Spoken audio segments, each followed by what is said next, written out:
Salam, Atavatan TV YouTube kanalının mehriban tomoshaçylary. Atavatan TV'de saylanan habarlar. Habarımızın 2023-nji ýylyň 18-nji noýabryna sanynda. Simit dünýäsi lezzetlere bay täze kafe. Lavrov Merkez Aziýanyň ilçileri bilen duşdy. Halkara bitaraplyk güni münasibetli halkara olimpiadalar geçirilýär. Bellingham Golden Boy bayramına münasip boldy. Hormatly tamaşaçylarymyz, geliňinde bolsa habarlarymyzy giňişleýin geçelim. Simit dünýäsi lezzetlere bay täze kafe. Paytahtymyz Aşgabatda täze kafe açyldy. Ol Simit dünýäsi ady bilen mundan beýlek öz müşterileriniň göwnünden turar. Telekeçi Melis Murat Gurbanowyň ýol başçylygynda açylan bu süýjülükleri we lezzetlere bay kafe golaýdy öz kapylaryny müşterilerine açdy.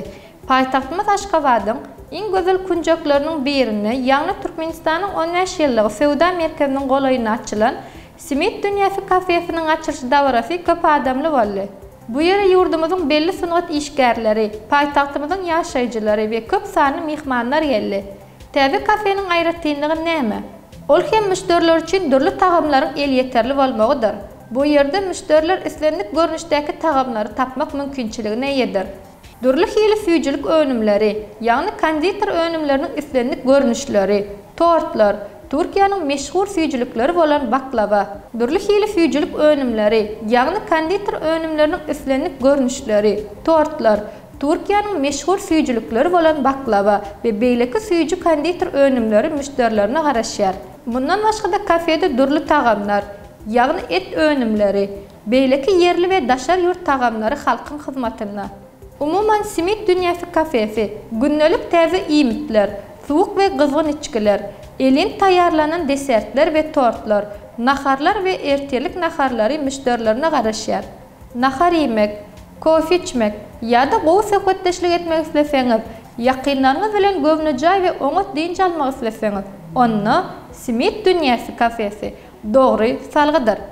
Kafenin güler ýüzli işgärleri siziň hyzmatyňyzda, Aşgabatyň ýaşaýjylary we mehmanlary Simit dünýäsi kafesi size garaşýar.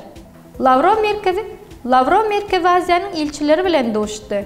Russiýanyň Daşary işler ministri Sergey Lavrov Gazagystanyň, Qırgyzystanyň, Täjikistanyň, Türkmenistanyň we Özbegistanyň ilçileri bilen duşdy.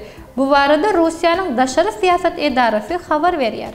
Duşuň başynda Russiýa bilen Merkez Aziýanyň her bir döwletiniň arasynda gatnaşyklary hem taraplaýyn syn berilip, taraplar iki taraplaýyn hem-de halkary guramalaryň çäklerindäki köp taraplaýyn gatnaşyklary ara alyp maslahatlaşdylar. Taraplar Russiýa bilen Merkez Aziýa ýurtlarynyň arasyndaky feodal ykdysady gatnaşyklarynyň durnukly ösüşine ýokary baha berip, ilim, bilim we meden insanperwer ugrda gatnaşyklaryň ähmiýetini bellediler.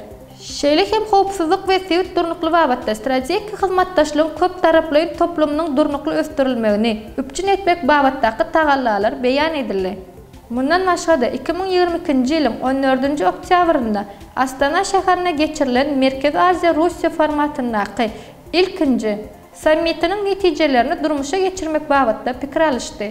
Duşlukda suwdan peýdalanmak we aralyk ekologiýa meseleleri boýunça ilmi tejribe hyzmatdaşlygyna hem aýratyn üns berildi. Halkara bitaraplyk güni münasibetli halkara olimpiadalar geçirilýär.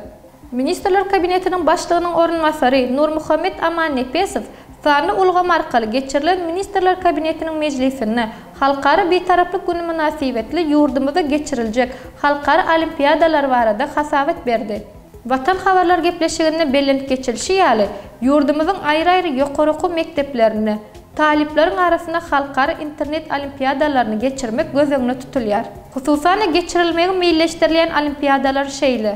Türkmen Oba Hojalyk Uniwersitetinde ekologiýa dersi boýunça 2-nji açyk halkara internet olimpiadasy, Murat Garriýew adynaky Türkmenistanyň Döwlet Lukmançylyk Uniwersitetinde biologiýa dersi boýunça 2-nji halkara internet olimpiadasy, Türkmen Oba Hojalyk Institutynyň inженер we kompýuter grafikasy boýunça 2-nji halkara internet bäsleşigi, Döwlet Mehmet Azad adynaky Türkmen Milli Dünýä Dilleri Institutynda rus dili dersi boýunça halkara internet olimpiadasy, Seyitnazar Seyit adynaky Türkmen Döwlet Muallimçilik Institutynda 3-nji açyk halkara fizika internet olimpiadasy, Bellingham Golden Boy bayramına münasip boldy. Real Madrid toparının İngiliz futbolçusu Jude Bellingham Golden Boy bayrağına münasip boldy. Bellingham 21 yaşaçany yaş futbolçuların arasında geçirilen hemde İtalya'nın Turin şäheriniň Tuttosport gazeti tarapyndan berilen Golden Boy bayrağını eýelemegi başardy. Yaş futbolçu bu bayrağı kazanmak üçin Musiala, Virtus, Zaire Emery yaş futbolçular bilen bäsleşdi. Barcelona toparının yaş futbolçusu Lamine Yamal Golden Boy bayrağına dalaşgar görkezdilen ve ilkinci üçlükde orun alanmak üçin The Youngest tıylağı bilen tıylawnaldy. Angliýanyň Manchester City toparının hüjümçisi Erling Haaland bolsa Tuttosport gazeti tarapyndan geçen mevsimiň iň gowy futbolçusy diýip yglan edildi. Hormatly tamaşaçylarymyz, saýlanan habarlarda size ýetirmek isleýän habarlarymyz şulardan ibaret. Gepleşiklerimizden indiki sanda görüşýänçek, hoş, sag bolun.